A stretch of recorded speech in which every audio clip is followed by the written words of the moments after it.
আসসালামু আলাইকুম বন্ধুরা, আজকে আমি এঁচোড় চিংড়ির রান্না দেখাবো।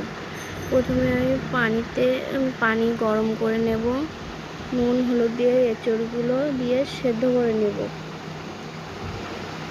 তারপরে এঁচোড়গুলো সেদ্ধ হয়ে গেলে নামিয়ে রেখে কড়াইটা আবার বসিয়ে দিলাম। তেল দিলাম, জিরে, তেজপাতা, পেঁয়াজ, আদা রসুন বাটা, ঝাল। প্রথমে মশলাটাকে কষিয়ে নেব।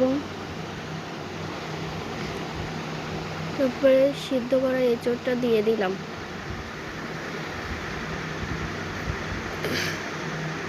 তারপর আলু, চিংড়ি মাছ, লবণ, হলুদ, অল্প একটু পানি দিয়ে কষিয়ে নেব।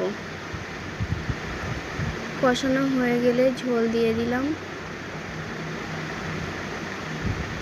ফুটে ওঠার পর গরম মশলা দিয়ে দেব।